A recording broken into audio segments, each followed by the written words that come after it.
High School, Mr. Bill Daniels. Thank you, Mr. Sitton. Thank you all for coming out today. I know the weather is lovely outside with the wind blowing out of the north at a leisurely 140 miles an hour. Exciting times at Atascocita High School. Our basketball team is in the regional tournament. We had to shift gears. They were going to leave after school today, but because of the weather, they're traveling to Dallas.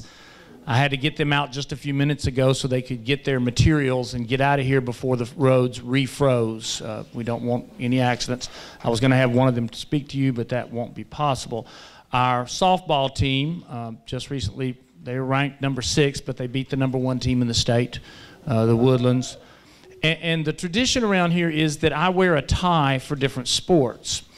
And of course, I had a tie with a baseball and bat on there. It was and when the softball girls came to me and they said, "You need a softball tie," I said, "This is." And they said, "No, softballs are yellow. They are not white." And so I had to go and find a softball tie for them. So they have that. Baseball team's number 3 in the state. We have, yes, we're hoping to return to Austin. Actually, our basketball team is 34-1 at this point. They're number 2 in the state, number 17 in the nation, and there is 1 senior starting on that squad is it. They will have almost every one of them back. In addition, just the normal things that go on around here, this is a small city. At any given day here, we have about 3,500 people on this campus, of which 3,200 are students and juveniles, and if that is not scary to you, it should be in some cases. But it is a great place to be. I come to work every day smiling, and I leave every day smiling. And some people don't believe that, but it is absolutely the truth. I have a couple of people we're going to have speak to you today. It's going to be the first one is our head coach and our athletic coordinator, and I've known him a while. It's the second campus. He was instrumental in getting me over here, for which I'm grateful, and I'll turn it over to him at this point, Mr. Craig Stone. Thank you, Mr. Daniels. We don't shop at the same stores, by the way. I don't know where you get a tie like that. Thank you. I want to take a couple minutes of your time, and my name is Craig Stump. I'm the athletic coordinator here and the head football coach, but what I've put down on your table along with my card is a program that we started, or actually Humble Independent School District started, and it's a donation program. I'm sure if you've been around to some events, you've seen signs on at different facilities and things like that. This program is for facilities only. We had to come up with a price per sign, locations. You can determine the location of the sign that you would like if you'd like to do that. They are for 1 year, 2 years, 3 years, however long you'd like to. It's pretty self-explanatory on here. 80% of the funds from the sign, the donation of the sign, will go to athletic facilities here on this campus. 20% of that will go in a general fund with the athletic department of Humble ISD to be spread out as they so wish. But your money will be used here on this campus for facilities only. And what we've got is the softball field, the baseball field. Obviously the sign will be on the fence. The sizes and the prices are on this form here, on this sheet that I passed out. I left my card on your table there, so if you'd like to email me if you're interested in doing something like that. The other locations obviously are on the football field, which is track and soccer. The sign can be double-sided to where it can go along the walkway where you can see it from both sides as people go to baseball games. Obviously, as people are in the stadium, they can see it from the other side. You can pick the location of your sign and the design of it. Obviously, have your logo on it, whatever you'd like. They're big signs, 7 by 5. They should fit on one section of the fence. Fairly simple process. You just let us know that that's what you want to do, and then we get it started, and you have the design, and you go through me.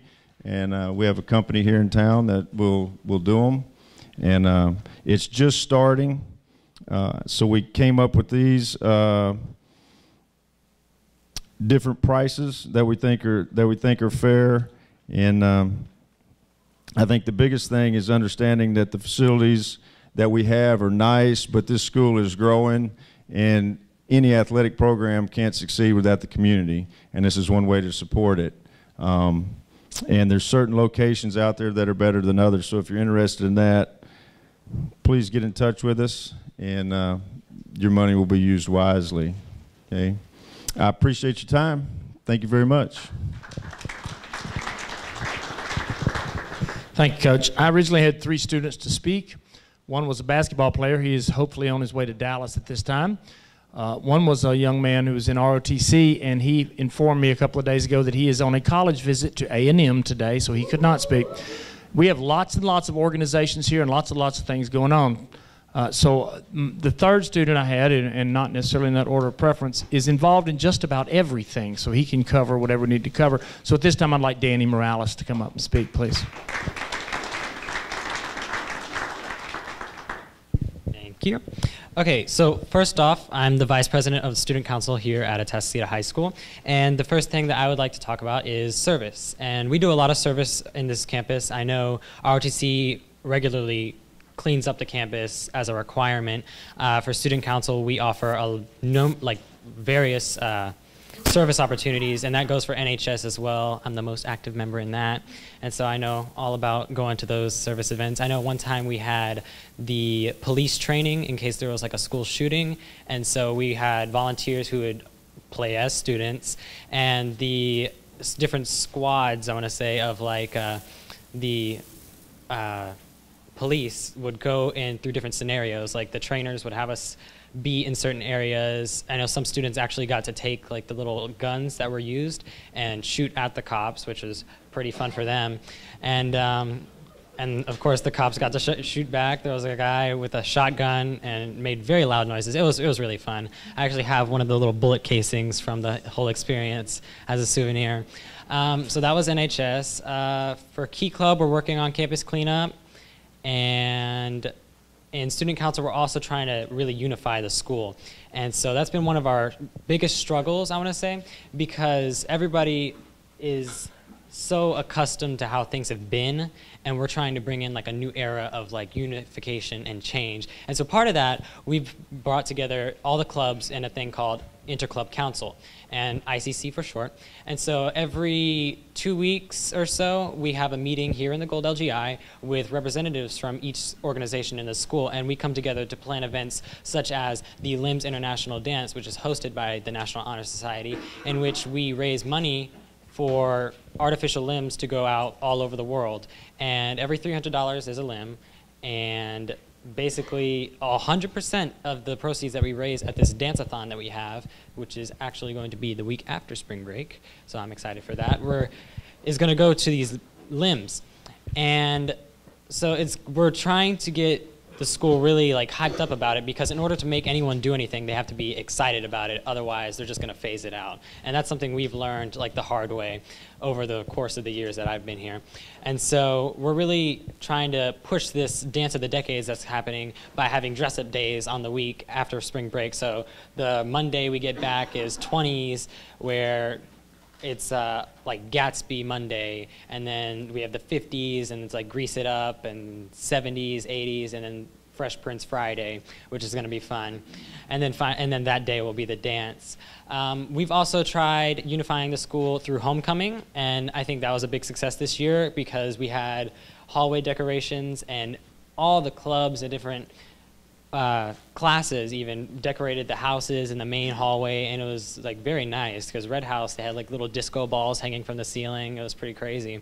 And then for one thing I know that we've done as Student Council, we had an event called Cow Pie Bingo, and essentially we make a grid out on the football field, and we release a cow, or a steer rather, to go and walk that little grid, and wherever it poops, whoever bet on that square wins the grand prize.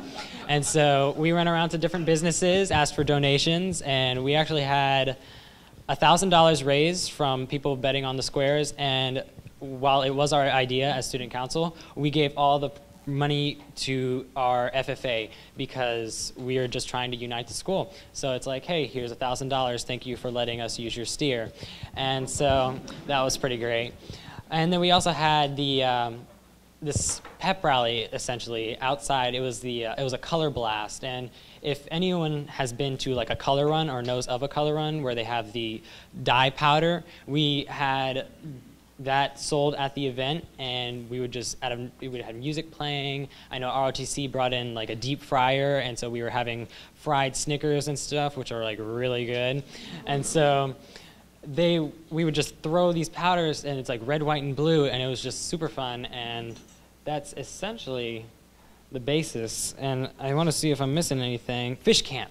Okay, so one effort that we've been doing to help unite the school is that we've tried to get people excited about everything on this campus. And one thing that I know has been extremely successful is fish camp. And that's basically like a freshman orientation where the freshmen come in and go through like this process where they learn what they're going to do at the pep rallies at the school, and they find like the different areas and the houses and what role they serve. Like White House, you'll find the math department and some science teachers. Red House is more language and history, and then Blue House is English.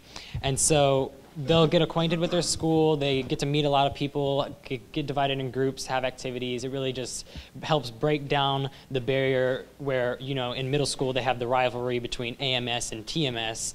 And so now they're at Atascocita High School, and they're no longer like representing, I'm from Atascocita Middle School, you're from Timberwood Middle School, so we're like different. No, we're all together here at Atascocita High School. And that's something that really gets ingrained at Fish Camp.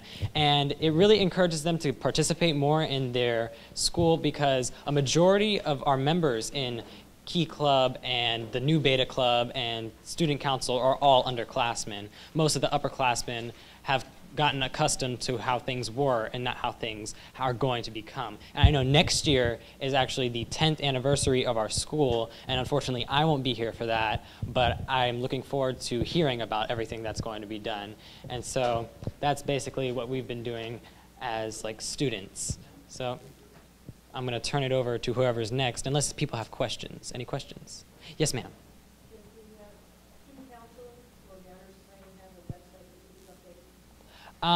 Student Council, we've been going through a lot of changes, so we haven't been the best about our website, but I know NHS keeps theirs updated.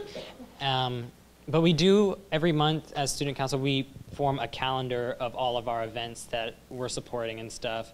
And so also for ICC, we prepare an agenda of all the local ones. The school website has the event calendar on there, and it'll show all of those. Yeah, even the sports events, I know that for sure. Anything else? Okay, who's next? Thank you very much. Thank you. Yeah, hang on. But before you leave, I had to verify some information a second ago. I'm going to tell you how young I am and how old Coach Stump is. I grew up watching him throw to Shea Walker in the Astrodome in the playoffs when they were at Port Arthur Jefferson.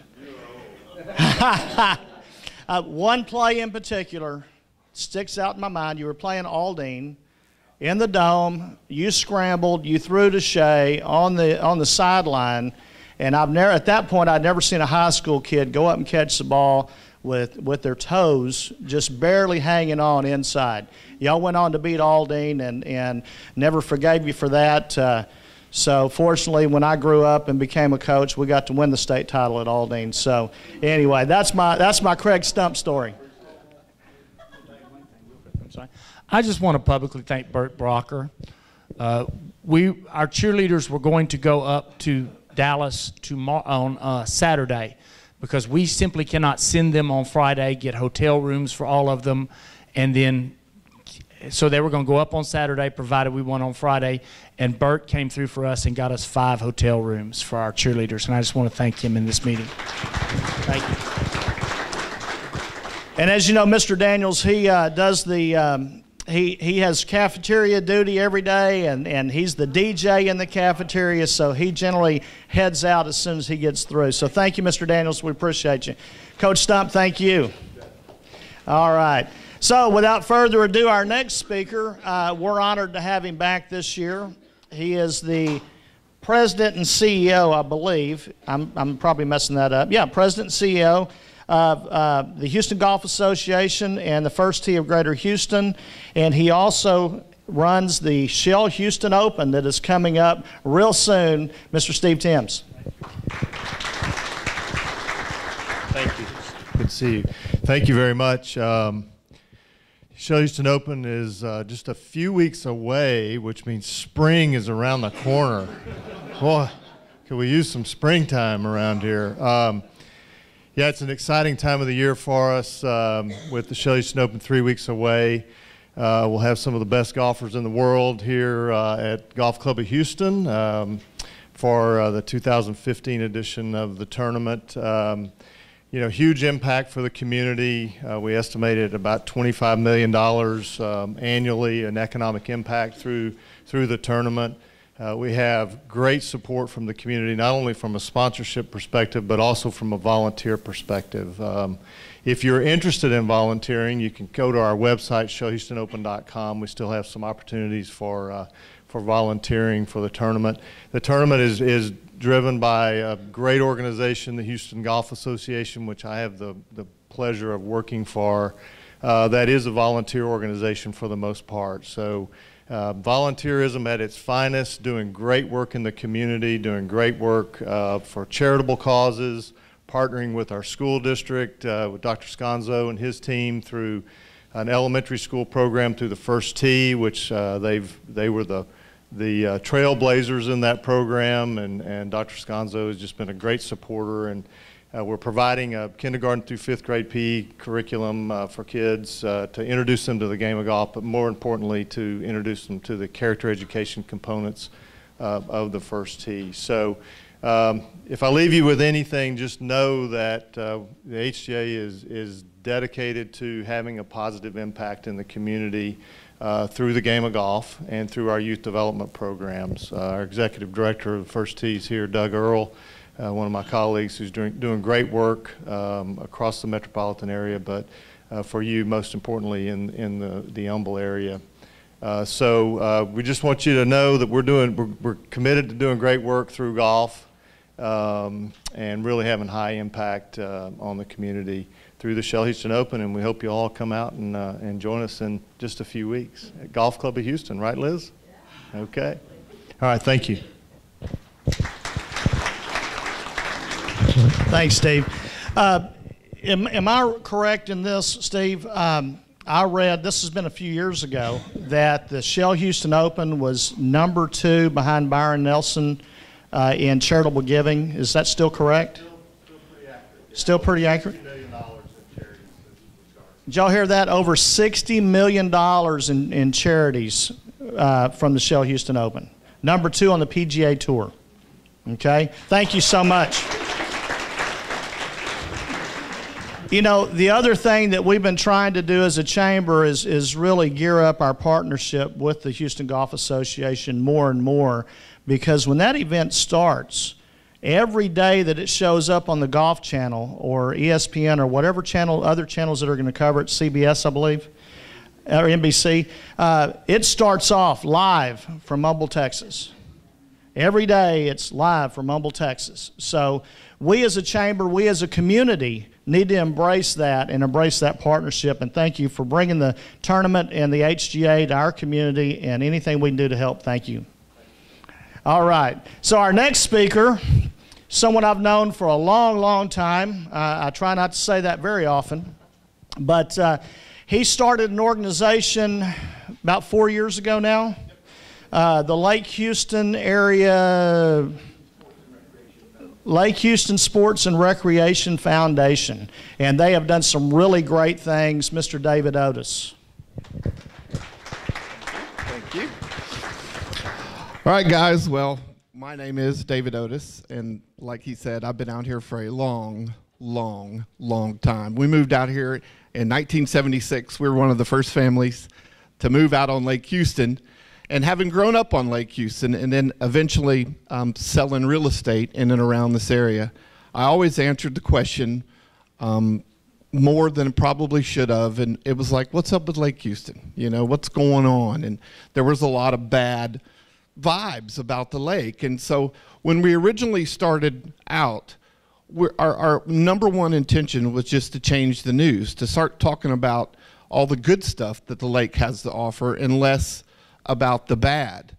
And what we've kind of ended up doing, this has probably evolved into an organization to where now where we're trying to focus on changing the news, we have almost changed entirely into an environmental organization really looking out for the lake, you know, and we've learned so much from when we originally started to where we are today.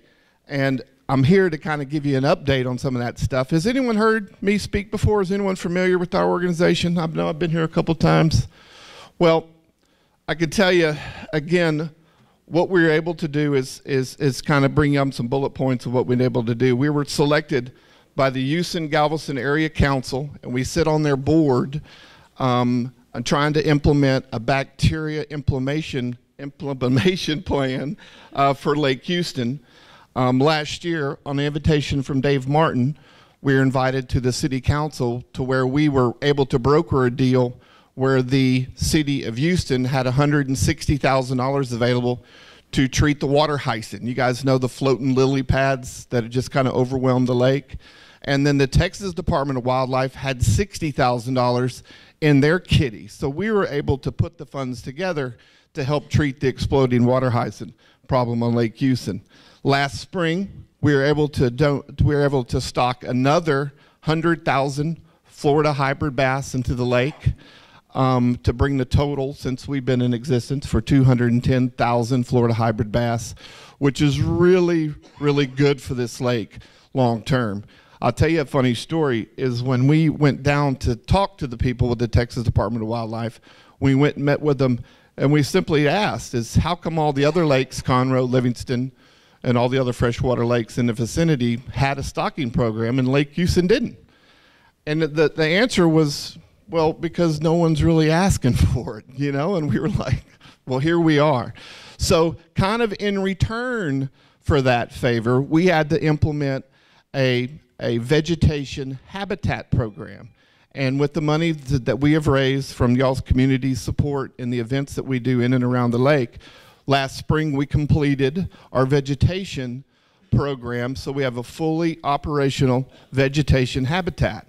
And when I mentioned earlier on how much we've learned through this process, one of the things that when we completed our 7 boxes, and these are 4 by virtually 20 feet, about this deep, you know, we fill them up with water and you grow plants, split them, grow them, and then take them out and put them on the lake. Well, one of the things that, you know, as far as the learning process goes, when you look at these 7 boxes, and you look at Lake Houston, and you look at the 7 boxes, like, man, we need more boxes, you know? But when we started our implementation plan, when we went out and put the plants in, the Texas Department of Wildlife were with us, of course, and we started loading up the boats to go. And we loaded up like 10 totes, you know, and they were like, okay, that's it. And I was like, well, what do you mean it's it? You know, we got a lot more plants. So what it is when you go along the shoreline, you plant these plants every 5 to 10 feet. So just with that one program, we were able to cover almost 2,000 feet of shoreline. Now a big bell goes off, and it says, you know what? We can make a difference. You know, we really, really can, both now and in the future. So we're really, really proud of that. And then, so this year, what we're trying something new is April 25th, we're trying our first Lake Houston Day. And basically, does anyone know where Cedar Landing is? Everybody know where Cedar Landing is? Well, behind Cedar Landing, there's an operation there called Texas Adaptive Aquatics, where they teach handicapped kids how to water ski. It's a really fabulous program. Well, we partnered up with them, and that is the home of our vegetation habitat. So basically, we're inviting everybody out to come out and enjoy the afternoon. We've hired one of the best Zydeco bands in the business. We're going to have to give tours of the vegetation habitat. We're going to have the Lake Patrol out there giving free boat inspections. You can kind of meet and greet the people that run the lake, and we're really looking forward to that. May 2nd is probably one of our favorite and the best events we do is the Take a Kid Fishing Day. This is done on the dock of Cedar Landing. Last year, I think we weighed in, photographed, and measured 250 fish, which was incredible. A couple stickfish, a few clams, some turtles, But you want to talk about a good day. If you've got little kids and you want to introduce them into fishing, that's what they're here to do, is introduce them to fish, come out and have a good time. And then we also have a skeet tournament coming up May 16th. So if any guys are into the outdoors, like the skeet tournament, I'll be around afterwards to answer any questions you have about these events. And most important, if you're looking to get involved with something, the one thing that we always said is our motto is we work hard until it becomes work, and then we sit down and enjoy the rest of the afternoon. So if you're looking for an organization to get involved with, we are definitely looking for volunteers. And thank you for your time this afternoon. Thanks, David. All right, moving right along. We have another old humble guy coming up that's expanding his business here to our Atascocita community with Rosewood Funeral Homes, Mr. Jess Fields. Very much. I've always been told when you have a podium, take it. Makes you look better. I tell you, the ideal about cow poop is a great ideal. Charlie Drumgoole, this could be our next fundraiser. That's a great idea. And I've known Robert ever since he was in diapers. That's how long I've known his family. He was about 10 years of age. I thought something was wrong with Robert when I met him at that age. No, his father was my baseball coach. And Robert and David used to come over to the ball fields, and we used to, Robert was so little, but David wanted to play with us, and we told David to go home. And now probably David is the best high school baseball coach, and we've been very privileged to have him in the Humble Independent School District, and great family. Let me tell you a little bit about our facility and update, and there's been several questions. Why is it taking you so long to build a facility about 500 yards from here? We are experiencing, with the Mud District, we do not have water and sewer at this point. It's District 153. We were told that we would have water and sewer by this time, and unfortunately it'll be early 2016, but we're moving along, and we've looked at other alternatives, but it will be sometime in early 2016 before we open up.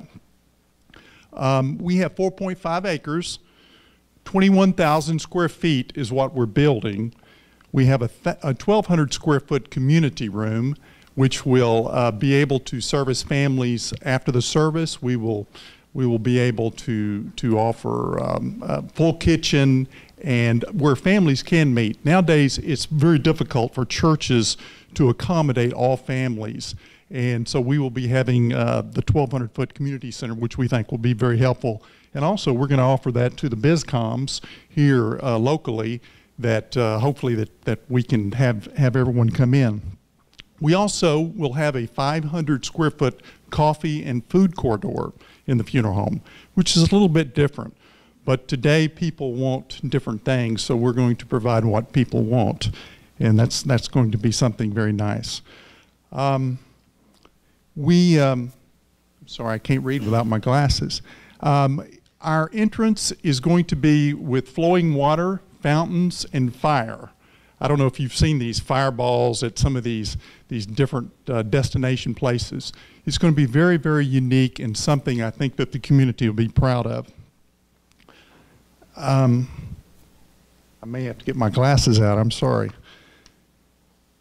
In 1960, cremation was less than 3% in the United States. Today, cremation is right at 50%. Rosewood is, we have our own cremation retort. We're in the process of building one of the premier cremation gardens in the United States at this time, and that will be located in Humble. And Robert, I'm sorry, I'm gonna have to get my glasses.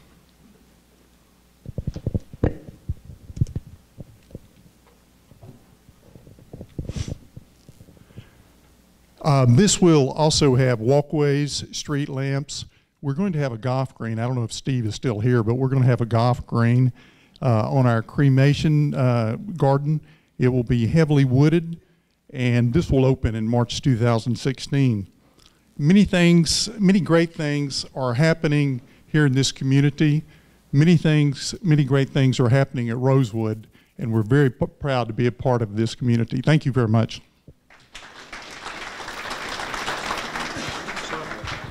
Thanks, Jess. Well, I tell you, so I can go get a latte, have a party, and then have a putting contest on top of that, all at a funeral home. So I tell you, that's definitely innovative, definitely innovative. All right, so now we're privileged from Precinct 4 to have our current Constable Ron Hickman, and his Chief Deputy, Jim Sumner. Jim, are you coming up as well? Well, why don't you stand up and wave to everybody anyway? So I don't know what Constable's going to say, but I'll just tell you this: there's always confusion when we're talking about precincts. As you know, our county commissioners. There's 3 different county commissioners that service our area. And then we have Precinct 4 with the Constable's office. So without further ado, Constable Hickman. Thank you, Robert. Well, I'm fortunate to have all 4 of the commissioners in my precinct. You know, we run a little behavior modification shop down here on Will Clayton Parkway, and we do that in conjunction with Judge Corduba. And our area is fairly expansive. It covers from the lake all the way over to Highway 290 and up to the Waller County line and across the Montgomery County line across over here to Kingwood. So a little 500 square mile spot of ground that has about 1 million people in it. And that's become more challenging as years go on, and we keep adding more people. Somewhere a few decades back, somebody forgot to close the gate, and everybody's heard why we all moved out here. And it's become one of the more popular areas in Harris County. They tell us that 100,000 people move to Harris County annually. Of that 100, 70,000 locate right here in Harris County. Out of that 70,000, 40,000 come to North Harris County. You know, we all know why they're here, you know, because it's a nice place to live and work, raise your family, for them to go to school, and it's comfortable. Now, the challenges for us is to keep it that way, and it's getting more difficult all the time. You know, as they're adding that 40,000 people a year to our area, you know, we stay the same. I have almost the same number of people today as I had 5 years ago. I think I have 11 more now. My office is staffed by just under 500 employees. And some days that's way too many. And when they mess up, they're the chief's people. And when they do good things, they're all mine, and I'm proud of them. And honestly, they do heroic things every day that don't make the news. But it's through our working partnerships with the community that we're able to do what we do, along with the motivated men and women that work for our office and wear this uniform and badge, and are absolutely committed and dedicated to doing their job in a way that satisfy our relationship with the community. We have about 4 or 5 different chambers of commerce in our precinct. In fact, I just drove here from the Cy-Fair Chamber over down south of 290 on Highway 6 and talked about the relationship the chamber and the business community has with law enforcement. You know, for decades, and these long stripes on my arm tell you I've been around a while, the relationship between law enforcement and the community for decades has been that, you know, the cops pretty well take care of the law end of the business. We're responsible for suppressing crime. And these days now, we're more into partnerships. The business community has a part in that partnership. How you build your facilities, the way you set up your security, whether or not you have cameras. You know, many times when we go into circumstances, we deal with digital video from the environment. Let's say a robbery or a credit card abuse or a theft from a business, and we go to the business and we find out that their video only watches their employees to make sure they're not stealing out of the register. And that does absolutely nothing to help us defend them from other crime problems. Lots of businesses feel like what's happening outside in the parking lot doesn't affect their business, not our problem. And our retail centers are now the target of a lot of different kinds of crime. They break into their cars, they rob people in the parking lots. The design of a parking lot can greatly contribute to the safety and security of your patrons. So the relationship between the business community and law enforcement has to be strong in order for us all to be successful. As you know, the few guys that I've got on the street at any given time are not going to be able to take care of everything. We don't have enough eyes to do all that for 1 million people. So we rely on the community to help us. We also rely on the business community. There are a lot of initiatives the chambers have that work directly with law enforcement. Northwest Chambers embarked on a new initiative to identify a specific area within their chamber and try to impact crime through different kinds of initiatives. So working with their business partners, then we're able to do things that impact crime and how crime moves, where it goes, the kind of crime, all kinds of different things. We got to begin thinking out of the box in order for us to be effective in the long term. You know, we can write tickets, we can put people in jail, but until we start looking at the broader picture more holistically, we have a really long-term impact. So, you know, while we teach our guys to do those things, they do write tickets, they do put people in jail, investigate crimes. At the other end of the spectrum, we've got to figure out how we can approach crime.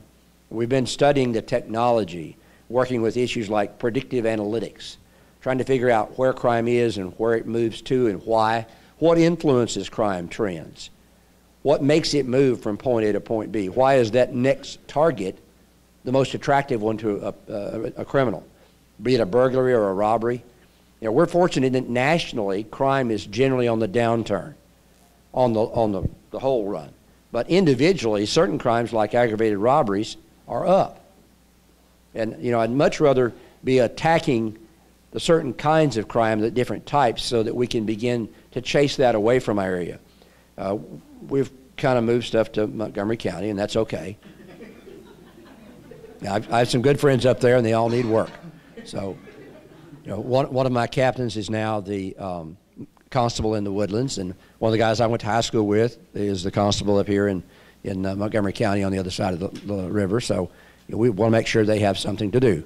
So, you know, about 6 or 7 years ago, we began to focus on massage parlors, which led us into human trafficking and working with Congressman Poe's office on sex trafficking, human trafficking. And so as a result of that, we have halted the proliferation of massage parlors up and down the 1960 corridor. And so now they've begun to pop up in Montgomery County, and that's reassuring for me that we're doing something right. You know, anytime you can relocate or break the cycle of different kinds of crime, then you're doing what you need to. So we're now trying to move our game rooms up there and some of the other problems. So you know, when robbers and burglars move up there, then I think my job is done. So I am absolutely blessed to have the staff that I do, Captain Weehot, Woody Mitchell over at the other office, David, Chief Jim Sumner, and I, all four of us happen to be FBI National Academy graduates. In fact, Lieutenant Escobar just got back from the National Academy a couple of months ago. The polish hadn't quite worn off, but he's looking forward for good things out of him. So we've taken an aggressive step at preparing our staff for next generation leadership. You know, I've been in the business 44 years, so at some point it's going to be time for me to run for the county line and turn it over to Jimmy and other generations after that. We have to make sure that you have continuity in what we do, because we've built a team and a process that works, and we make sure that you have that in generations to come. So we have six graduates from National Academy. We have a dozen or more graduates from the Law Enforcement Management Institute of Texas up at Sam Houston State. So we're making sure that our leadership gets the best training possible in the law enforcement business, so that, you know, we don't teach them about writing tickets and doing reports and putting people in jail. They need to know about the business side of law enforcement and broaden their horizons so that they can think out of the box when looking for solutions that solve the problems of our communities now and on into the future. So, any questions for me? Anything anybody needs to know? Yes, sir. You mentioned you have a staff of 500 people, which is not a whole lot for one. Oh, yeah, yeah. Out of that 500, how many interactions on the street versus those that I have about 380 sworn officers, and probably 325 of those are actually wear uniforms. You know, we have guys that serve warrants and civil process and do other things as well. But when you divide that into thirds, a third of a third is what's on duty right now, and then with days off and all the other stuff, and then cover the immense expanse of Precinct 4, it thins you down quite a bit. Now, fortunately, our approach in developing contracts with communities, HOAs, and MUDs has given us a pretty good concentration along that corridor. So we have a pretty good representation throughout. But our problem will be that as population continues to grow and they're building new areas, we have all the other problems that go with it. Congestion on our roadways, traffic accidents, when weather gets bad like this, people have wrecks. So being able to maintain the demand, we've always enjoyed a really good response time. So, and we're still in that 6-7 minute range on average. But if it's a really urgent matter, we'd really like it to be 1 or 2.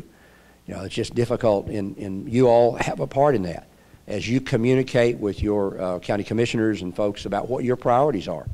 The $2 billion budget or so that the county splits up annually has to go to a lot of different priorities in this county. The Sheriff's Department's budget's about $438 million. My budget's a little over $40 million. The hospital district's a large part of that. The state's mandates that they pass on to counties eats up a tremendous amount of your tax dollars. Indigent defense, indigent health care, mental health, $60 million a year in the county jail.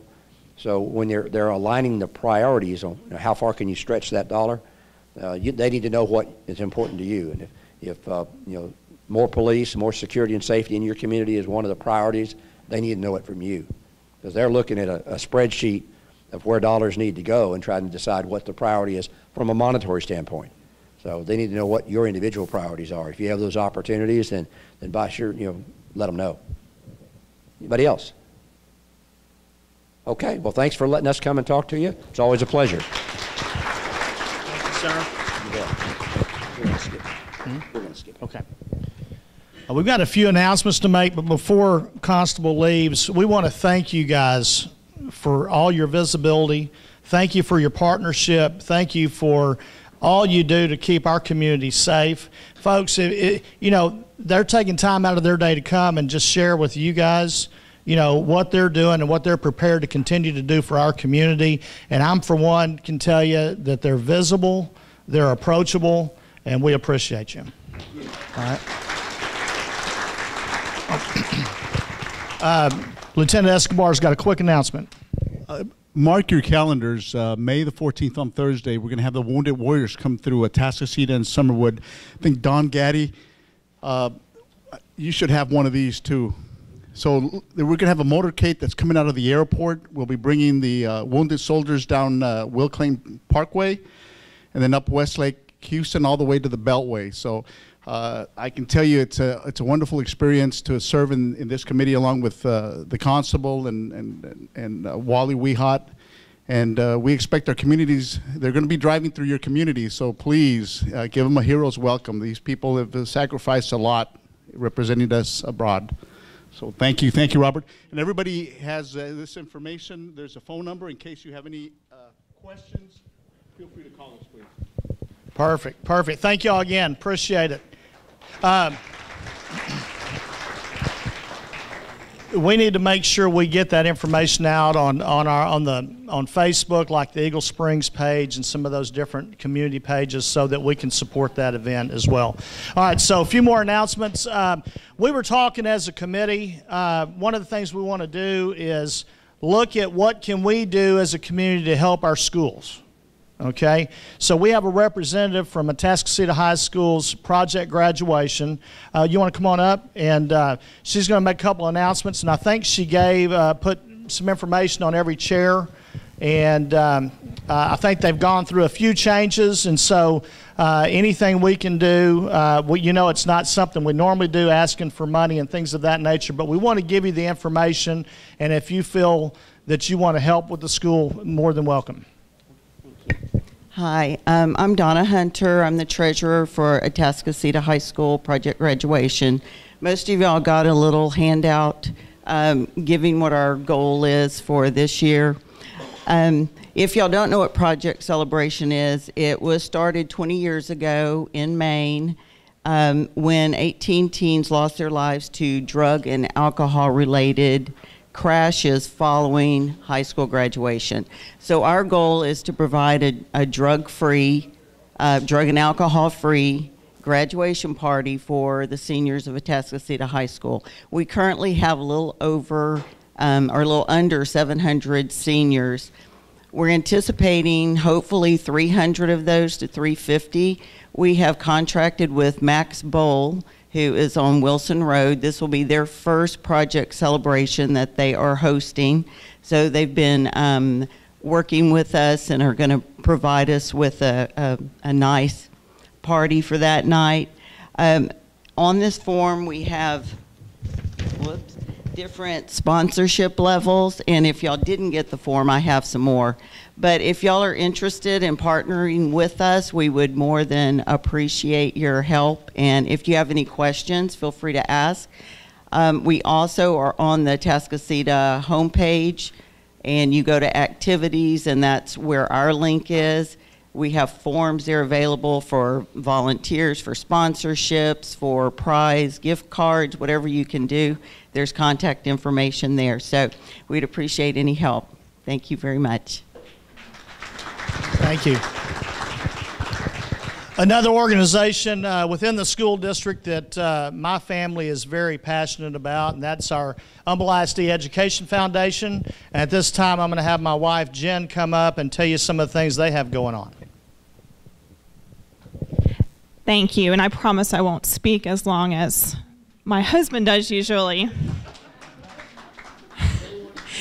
So the Humble ISD Education Foundation, our last hurrah, our last call for donations to fund our innovative grant program is fast approaching. It is Friday, April the 10th at the Humble Civic Center at 6:30. This is a themed event, and this year it is Denim and Diamonds, so it's a Western theme. So get your jeans out, get your boots out, shine them up, get your hats out. We're going to have a live band playing country Western music, and we are going to have a mechanical bull at our event this year. So we already have many people, school board members, superintendents challenged to ride the mechanical bull. So it's going to be a fun time. It's just another great way of raising funds for our students. We have grants at a record number this year that were just sent in last Friday. So it'll impact over 40,000 students. So if you want to get involved as far as a sponsorship, we have a few sponsors actually in the room. Tom Brode with Memorial Hermann, Christina LaFonta with Kingwood Medical Center, Janet Anders with Investech, and then Eric Skarbovich with Furniture Traditions donates to our live auction.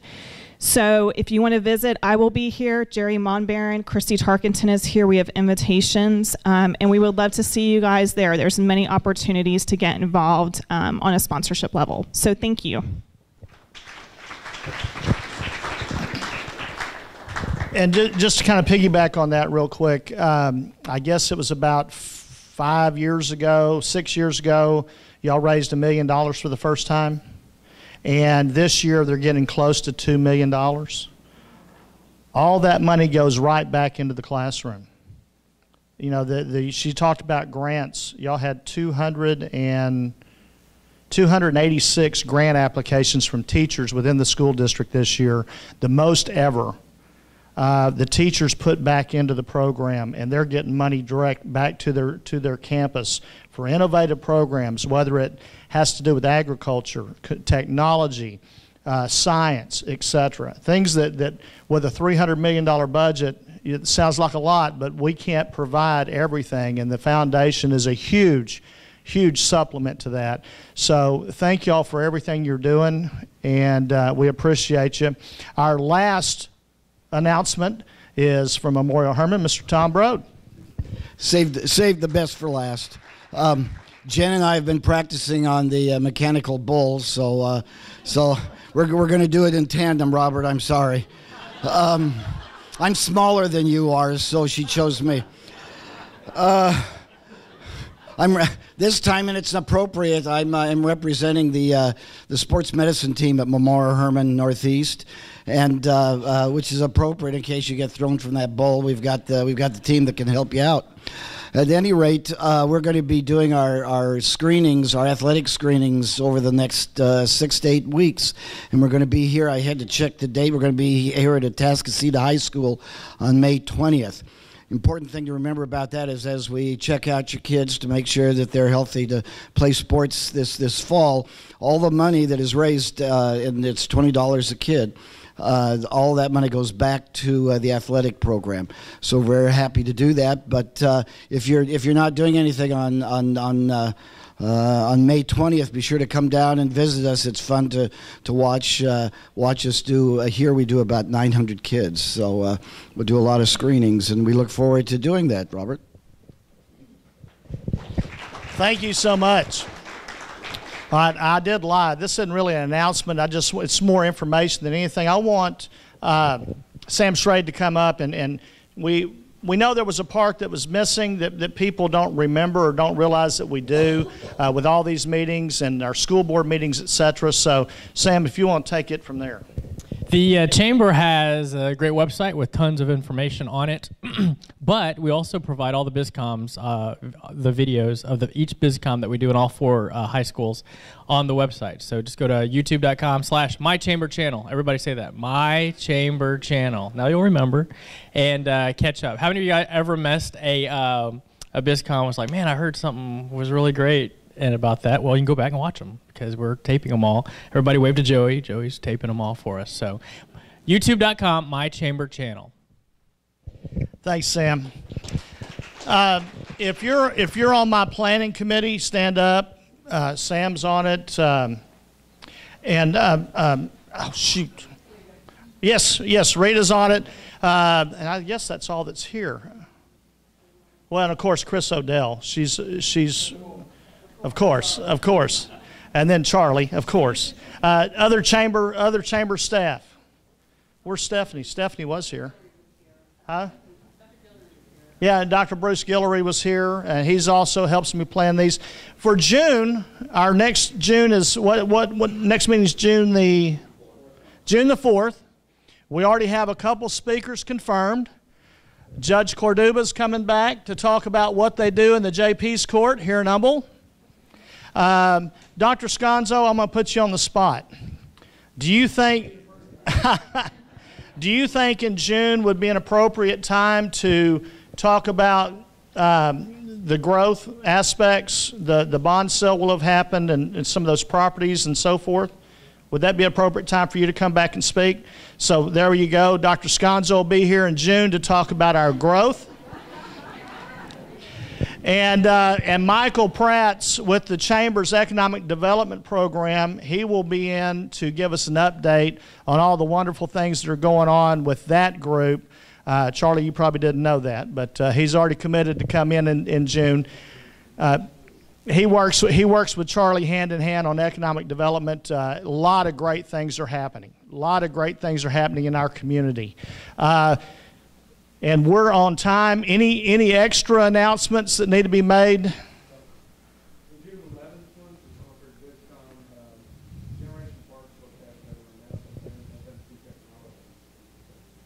Okay, so June the 11th, is that right? June the 11th, Summer Creek High School, Generation Park will be there with another announcement, and FMC will be presenting. So that's something you probably don't want to miss. Because, granted, that's on the Beltway corridor, but guess where all those people are moving to? Right here. Right here. Atascocita High School is projected, Dr. Sconzo, student-wise,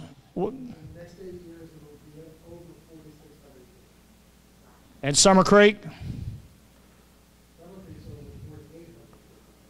All right, so in the next 8 years, we're talking about over 9,000 kids in 2 of our high schools.